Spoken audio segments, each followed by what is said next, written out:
Alright, and what the heck is going on, champions? First off, my name is Games with Chaos, and I gotta admit, I'm not really a fighting game content creator, but I really do enjoy 2XKO for what it is, and the community can be sometimes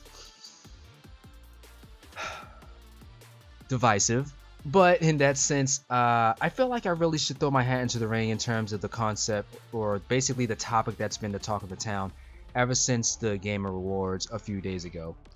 So, I just want to seriously understand, what is with the hate towards the Arcane characters?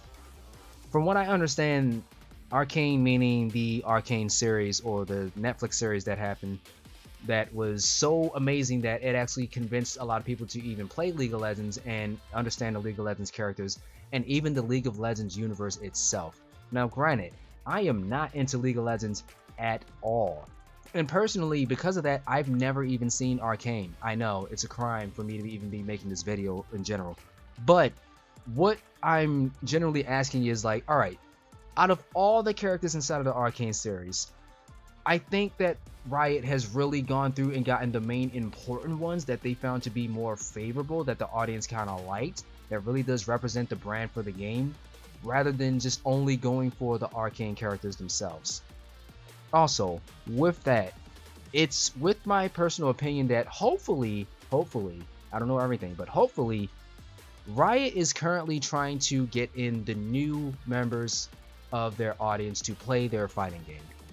And regardless of how you like that statement, whether it means dumbing down a fighting game and making it easier to play, regardless of how you like that, it simply means they have to do the things that are beneficial to them to get new players into the fighting game itself or the game itself in general. It doesn't matter if it's a fighting game.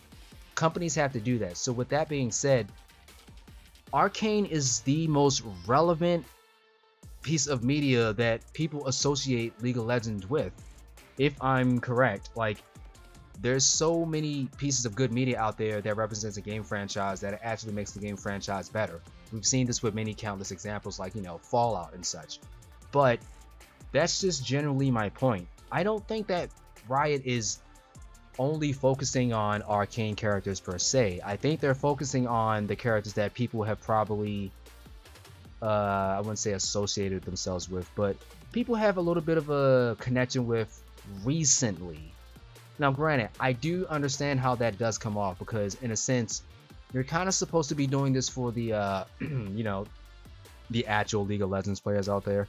If I'm right, they were committed to saying that, like, they're not trying to get all their players to do that, but like they would like their League of Legends players to transition to fighting games, because to be able to do that is not really fun to do. Like, if you don't play fighting games in general, you're probably not going to do it. The one thing that does get people into fighting games are cool characters.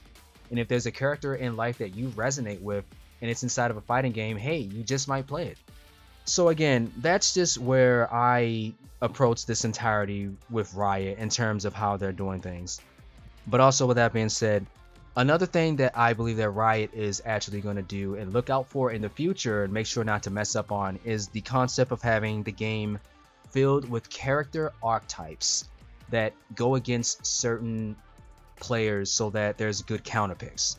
So essentially, I think we all know that Teemo in the game can be really annoying. And I'm not gonna lie, I don't know why you would say that you want to make a fighting game for a new audience and have new people get into fighting games, and then you make a character like Teemo who just stays at full screen heavy all the time. Now granted, Teemo does have his weaknesses if you do look him up and try to hunt him down. Hence me being a Warwick player, I try to hunt that fucker down. But in all matter of seriousness though, because of that, when Teemo came out, I legit thought that I just was never gonna have any fun with this game. I'm a Yasuo Darius main. It's just so goddamn boring doing things with Yasuo combos all the time, and Darius is he's pretty good, he's Darius. But then they gave Warwick, and I'm not gonna lie, Warwick isn't the craziest character in the game. He kind of suffers from a lot of things. I wouldn't say he's the most fun character, but I generally like him because I got tired of playing Yasuo. I mean, essentially. But I generally like Warwick because of the things that he has inside of his kit. And, I like feeling like a crazy wolf guy. But Warwick has this thing where he has a run invincibility that can be invincible to projectiles. That's awesome. Granted, it's not every instance of the projectile. If the projectile is traveling, cool. If the projectile has an active hitbox, from what I understand, you get completely blown the fuck up. And I've witnessed this by trying to actually do this against a good Temu player who covers themselves, and regardless of what I try to do, I just cannot make it in. So, because of that, I do believe that they will try to, in the future, try to adapt some type of counterplay to the characters that they are bringing in. More than likely, based on what we've seen, they've kind of done like a pairing in terms of like each, I don't want to say season of the game, but like in every life cycle of the game, they kind of have a pairing. You know, this one was Warwick and Teemo. The one before that, I believe, was Vi and Blitzcrank, I remember. Yeah, it was like Vi and Blitzcrank or something like that. But they kind of bring characters into the game like around the same time with another character that could like kind of either complement them or be a good archetype against them in some way. And I feel like Riot is going to do that in the near future to make sure that this type of thing doesn't necessarily become a big of a problem. Because like I said, like I feel like the only way to stop Teemo is probably going to be to have another zoner character, which sucks, but you know, it's a fighting game. Which leads me on to my second to last point, which is the zoning. Alright, dude, I get it. Jesus Christ, I don't want to play Injustice. I don't want to shoot fireball. I don't want to do fireball and jump over fireballs. Like, I don't want to play a 2D Mario game where I'm jumping over fireballs like I'm trying to save Princess Peach all the goddamn time. I don't want to do that. I don't want to do that. I want to get beat up occasionally, but then have the ability to identify why I'm getting beat up inside of a fighting game. And then be able to identify that, make a comeback, do a little bit of a sick combo, and then, you know, GG's, we're both on our ways, whether we lose or not.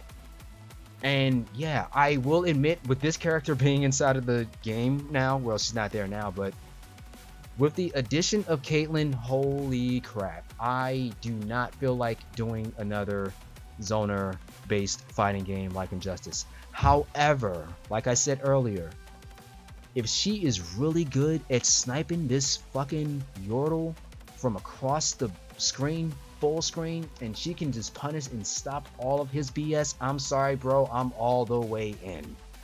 Because to me, 2XKO is a fighting game that we're probably not going to be able to have for a very long time. And what I mean by that is, name a fighting game where you have a good amount of experience and joy, and there's characters that, you know, you kind of drive with, but more importantly, there's a player base around it.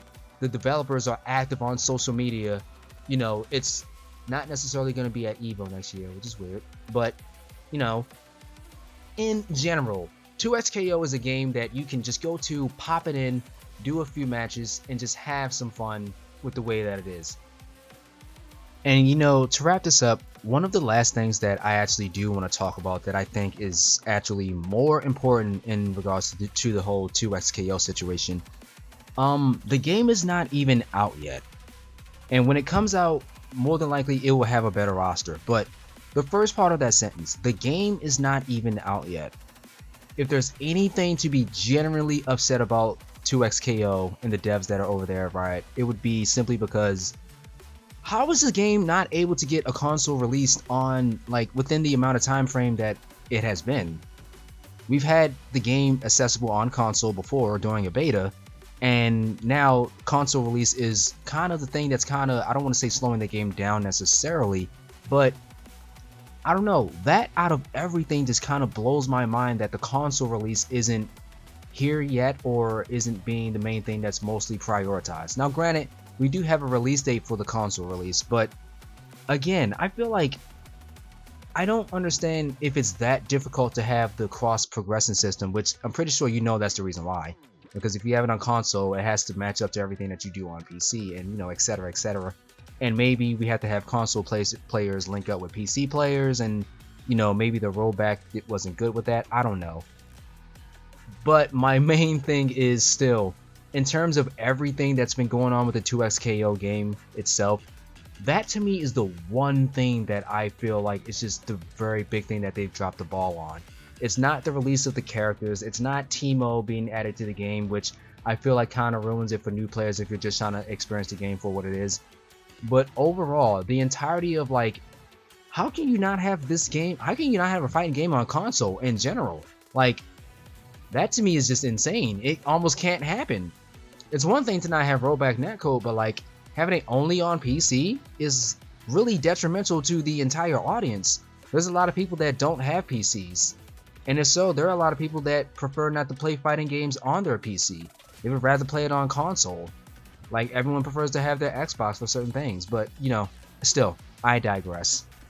Overall, I know that the entire concept of the Arcane skins are like really overwhelming, but my hope is that Riot kind of knows what they're doing, and like I said, it's with my hope that because of these characters coming into the game that they're actually going to start doing counter picks to these character archetypes. And by doing these counter picks, we won't get a game that's so, you know, zoner sentry heavy. Granted, I'm pretty sure in order to eliminate a zoner, you're going to have to take it out with another zoner. I'm pretty sure. Unless that zoner or unless that character has the ability to go through projectiles like Warwick. But again, Warwick can't go through every projectile. Some things have a hitbox to them that you can't account for. Again, that's just me. That's just my entire opinion about the entire thing. I personally like what Riot is doing with 2xKO.